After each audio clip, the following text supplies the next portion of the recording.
আসসালামু আলাইকুম। বিটকয়েন ৭৭,৬০০ লো ক্রিয়েট করে আজকে সর্বোচ্চ হাই ক্রিয়েট করেছে ৮০,৫০০ পর্যন্ত। কারেন্টলি আবার বিটকয়েন আপার মোমেন্টাম দিচ্ছে। যেহেতু আগামীকালকে কেভিন ওয়াশের স্পিচ আছে, গতকালকে স্কট বেসিস স্টেটমেন্ট দিয়েছে। আজকের ভিডিওতে আমরা বিটকয়েনের নেক্সট মুভ, ইথিরিয়াম আর স্কট বেসিস গতকালকে যে স্টেটমেন্ট দিয়েছে সেটার উপরে আলোকপাত করব এবং কেভিন ওয়াশ আগামীকালকে যে স্পিচ দিবে সেটার পটভূমি নিয়েও আমরা আলোচনা করব। সো ভিডিওটা ফুল কন্টিনিউ করেন।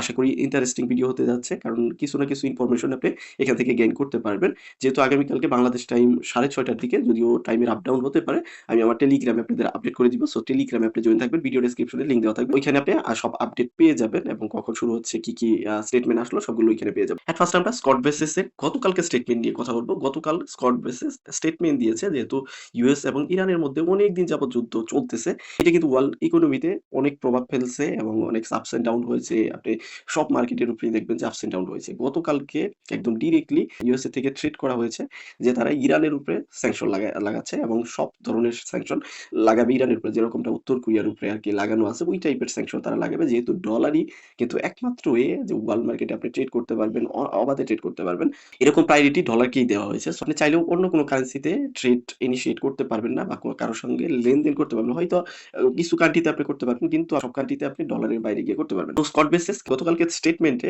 ডিরেক্টলি বলেছে যে ইরানের উপরে যে তারা স্যাংশন দিচ্ছে, এটা ফার্স্টলি ইরানকে দিচ্ছে। ইরানকে যদি কেউ সহায়তা করে, মানে আপনি ইরান না, যে কোনো কান্ট্রির উপরে ইউএস যদি স্যাংশন দেয়, ইউএস যদি মনে করে যে এই কান্ট্রিটার শত্রু তাদের, সো তাকে স্যাংশন দিবে বিভিন্নভাবে। যদি অন্য কোনো কান্ট্রি তাকে সহায়তা করে বা কোনোভাবে ট্রেড তাদের তাদের সঙ্গে ট্রেড ডিল করে, তাহলে তাদেরকেও সেইম ওয়েতে সেকেন্ডারি স্যাংশন দিবে। সো এইভাবে থ্রেটেন করা হয়েছে। বুঝতেই পারতেছেন যে ইউএস এর পক্ষ থেকে ফুললি স্যাংশনের পরে আছে ইরান। তো এখন দেখার বিষয় যে ইরানের সঙ্গে কে কে ট্রেড ডিল করে। যেমন চায়না অলরেডি ইরানের সঙ্গে ট্রেডে আছে। সো চায়নার উপরে বিভিন্ন ধরনের স্যাংশন আসতেছে। তো এখন আসলে দেখার বিষয় যে কোন কোন কান্ট্রি এখনো পর্যন্ত ডলারের বাইরে গিয়ে ট্রেড ডিল করে এবং ট্রেড করে যে কান্ট্রিতে ইউএস এর স্যাংশন আছে, যেমন ইরানের স্যাংশন দিছে, ইরানের সঙ্গে কে কে সম্পর্ক রাখে। সো এরকম একটা থ্রেড আসছে, আসার পর মার্কেটে ডাম্প চলে আসছে, সেটা আপনি দেখছেন যে একদম মার্কেট কালকে প্রেসারে থেকে প্রায় ৭৭,৬০০ পর্যন্ত চলে গেছে। তো আজকে আবার গ্রাজুয়ালি এটা পাম্প করতেছে বা এটা রিকভার করে ফেলছে। তো যেহেতু আমরা বিটকয়েনের চার্টে যদি দেখি যে আগের বার যে প্রিভিয়াস একটা হাই ক্রিয়েট করেছিল এখানে, সে যেটা ৮২,৮০০ সামথিং।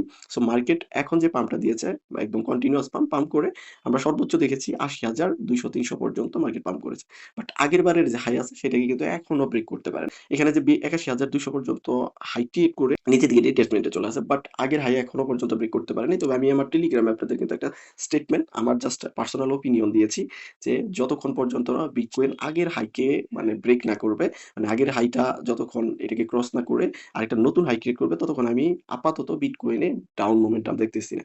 কারণ এখান থেকে বিটকয়েন কখনোই ঘুরে যাবে না। আগের যে হাই আছে সেটাকে অবশ্যই ব্রেক করে নতুন করে একটা হাই ক্রিয়েট করার ট্রাই করবে। সেটা আমার পার্সোনাল ওপিনিয়ন। আমি মনে করি এটাই হওয়া উচিত। আগে এটাকে হাই ক্রিয়েট করবে, সেটা অ্যারাউন্ড হতে পারে ৮৫K পর্যন্ত পাম্প করার পসিবিলিটি আছে। যদি আগামীকালকের যে স্পিচ আছে কেভিন ওয়াশের, সেটা যদি ভালো হয়, সেটার প্রাইজিং আমার মনে হয় আজকের মধ্যেই হয়ে যাবে। আজকে রাতের মধ্যে আপনি হয়তো প্রাইজিংটা দেখতে পারবেন। যেহেতু আগামীকাল শুধু যে কেভিন ওয়াশের স্পিচ সেরকম না, প্রায় ৬.৫ বিলিয়নের মতো অপশনের এক্সপায়ারি আছে। সো ভোলাটিলিটি ২ ভাবেই থাকবে। অপশন মার্কেটের এক্সপায়ারি যেহেতু ৬.৫ বিলিয়ন জাস্ট বিটকয়েনই। সো ওইখানে একটা ভোলাটিলিটি, সাথে কেভিন ওয়াশের স্পিচের মধ্যে আরেকটা ভোলাটিলিটি। তো ওই ভোলাটিলিটি আমার মনে হয় বিটকয়েন এটাকে কাজে লাগিয়ে আমার মনে হয় যেটা আজকে রাতের মধ্যে একটা মোমেন্টাম ক্রিয়েট করার পসিবিলিটি আছে। সেটা ফুললি পার্সোনাল ওপিনিয়ন। আমার যেটা মনে হয় ৮২,৮০০ কে তো অবশ্যই ব্রেক করবে। সেটা ৮৪ ইভেন ৮৫ পর্যন্ত যেতে পারে।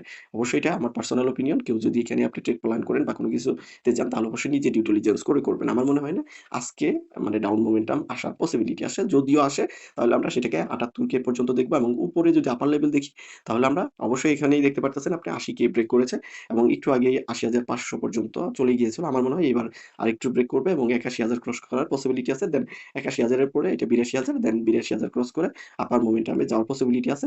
যেহেতু এখানে ২ টার মতো এখানে ইভেন্ট পাচ্ছেন, অপশনের এক্সপায়ারি সাথে কেভিন ওয়াশের স্পিচ। তো এই ২ টাকে কাজে লাগিয়ে বিটকয়েনে হয়তো একটা ভোলাটিলিটি ক্রিয়েট হওয়ার পসিবিলিটি আছে এবং আগামীকালকের স্পিচে আমার মনে হয় এখানে যে আমরা ইন্টারেস্ট রেটের একটা ইনক্রিজ দেখতে পারতেছিলাম আগে, সেটাকে আমি মনে হয় যেটা হওয়ার পসিবিলিটি আছে এবং ইন্টারেস্ট রেটে যে ইনক্রিজ হওয়ার পসিবিলিটি সেটা কমে গিয়ে আমার মনে হয় সেটা আগের মতোই থাকার মতো এরকম একটা স্পিচ আসতে পারে।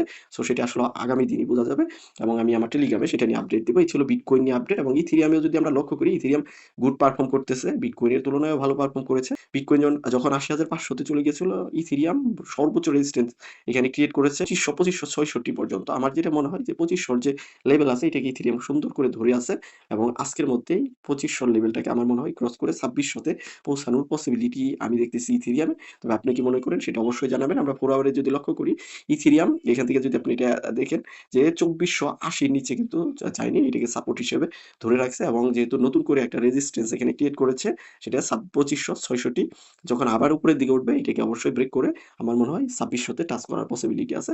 এটা ছিল ইথেরিয়াম নিয়ে আপডেট। এর বাইরেও যদি আপনার কোনো আপডেট জানার থাকে এবং আপনি যদি ইটিএফ এর দিকেও লক্ষ্য করেন, ২৬ তারিখের ডেটা অনুসারে কন্টিনিউয়াসলি ইটিএফ এ এখান থেকে ইনফ্লো হচ্ছে। কোনো আউটফ্লো আমরা এখনো দেখতে পারিনি এবং ইথেরিয়ামেও যদি লক্ষ্য করেন, প্রায় বড় এখানে ইনফ্লো হচ্ছে। গতকালকে ডেটা অনুসারে ১৯২ মিলিয়ন প্লাস এখানে ইনফ্লো হয়েছে এবং এক্সআরপিতে এখানে যদি লক্ষ্য করেন, এক্সআরপিতে আমার মনে হয় এখানেও ২৮ মিলিয়নের মতো ইনফ্লো, মোটামুটি ভালো ইনফ্লো হয়েছে।